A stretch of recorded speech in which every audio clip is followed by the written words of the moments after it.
আজকে আমার আলোচনার বিষয় প্যারালাইজড হয়ে যাওয়া লিঙ্গের চিকিৎসা আছে কিনা। দেশের এবং প্রবাসের ভাই বোনদের প্রতি সালাম। আসসালামু আলাইকুম। আমি প্রভাষক ডাক্তার রিক্তা পারভিন, হোমিওপ্যাথি এবং আয়ুর্বেদিক চিকিৎসক।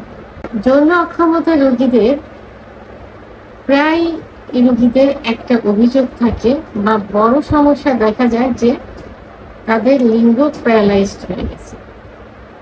প্যারালাইজড অর্থ লিঙ্গ দাঁড়াচ্ছে না, লিঙ্গ অলওয়েজ নিস্তেজ অবস্থা থাকে। সহবাসের ইচ্ছা হয়, মনের দিক থেকে ইচ্ছা হয়, কিন্তু লিঙ্গ দাঁড়ায় না। লিঙ্গ না দাঁড়ানোর কারণে দীর্ঘদিন স্ত্রী থেকে দূরে থাকতে হয়, আলাদা বিছানায় শুতে হয়। মনের ইচ্ছা আছে বাট লিঙ্গ দাঁড়াচ্ছে না। তো এটাই হলো অভিযোগটা থাকে। সাধারণত তারা মধ্য বয়সী হয়ে থাকে এবং একটু বয়স্ক হয়ে থাকে। এখন কিন্তু কম বয়সের ছেলেরাও কিন্তু অভিযোগটা দিয়ে থাকে। 23-24 বছর বয়সের যুবকরা অভিযোগ দিয়ে থাকে। তো এখন আমাদের জানতে হবে যে আসলে লিঙ্গের ভিতরে কি থাকে। লিঙ্গের ভিতরে থাকে হাড় থাকে না, অর্থাৎ বন থাকে না, থাকে কি মাংস এবং রক্তনালী। এই রক্তনালীর ভিতর দিয়ে যত রক্ত চলাচল করবে লিঙ্গ তত বেশি সতেজ হবে, উত্থান হবে, মোটা হবে, বড় হবে।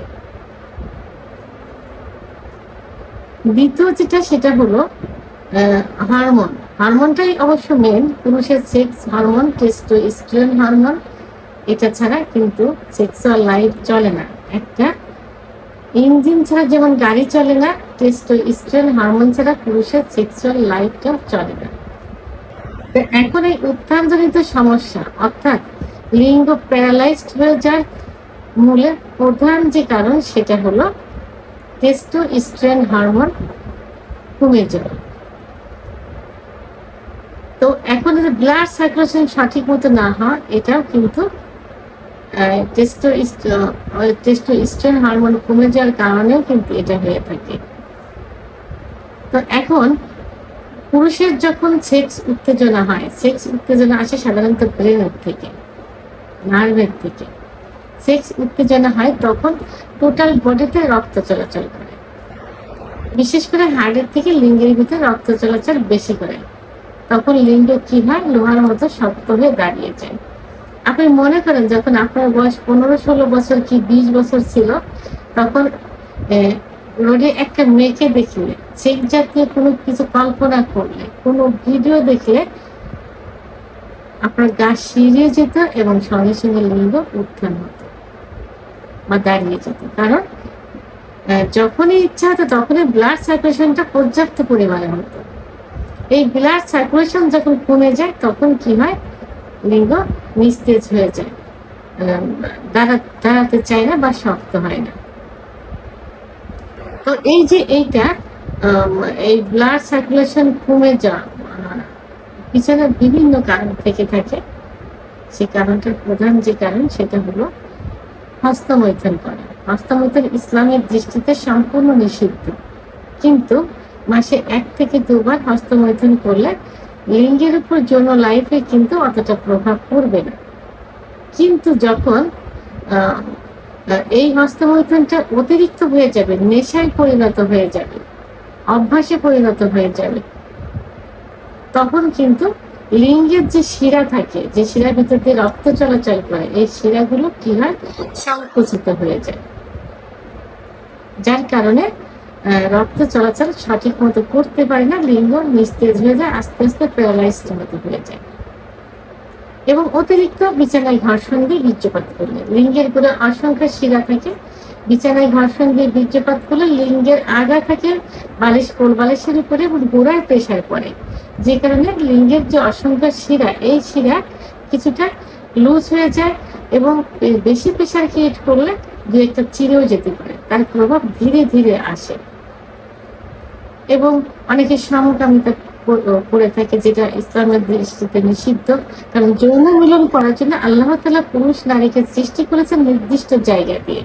তার বাইরেই যখন হবে তখন সেটাই লিঙ্গের উপর প্রভাব, যৌন লাইফের উপর প্রভাব পড়ে। আবার অতিরিক্ত স্বপ্নদোষ, অতিরিক্ত যৌনতা, অর্থাৎ সবকিছু যৌনতা যখন অতিরিক্ত হয়ে যাবে তখন যৌন জীবনে প্রভাব পড়বে এবং লিঙ্গের শিরাগুলো সংকুচিত হয়ে যাবে, যার কারণে ব্লাড সার্কুলেশনটা সঠিক মতো হবে না, লিঙ্গ নিস্তেজ হয়ে যাবে, আস্তে আস্তে কি হয় প্যারালাইজড মতো হয়ে যায়।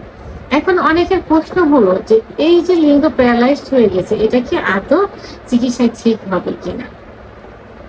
পুরুষের সেক্স কখনো নষ্ট হয় না, মৃত্যুর আগ পর্যন্ত ভালো থাকে। কিছু কিছু কারণে যৌন অক্ষমতা আসে, লিঙ্গ প্যারালাইজড হয়ে যায়, এটা যৌন অক্ষমতার একটা পার্ট। এটা সঠিক চিকিৎসায় এটা পূর্বের অবস্থায় পুরোপুরি না আসলেও ঠিক হয়ে যাওয়া সম্ভব, কারণ একমাত্র হোমিওপ্যাথির চিকিৎসার মাধ্যমেই এটা ঠিক হবে। কি কারণে? হোমিওপ্যাথিতে লক্ষণ ভেদে চিকিৎসা দেওয়া হয়, এক একটা লক্ষণের উপর এক একটা কারণের উপরে এক একটা মেডিসিন থাকে। কি কারণে এটা হয়েছে, কেন হয়েছে, এটা সঠিকভাবে নির্ণয় করে যদি তার উপর ওষুধ প্রয়োগ করা যায় তাহলে খুব দ্রুতই এটা রেজাল্ট চলে আসবে ইনশাআল্লাহ।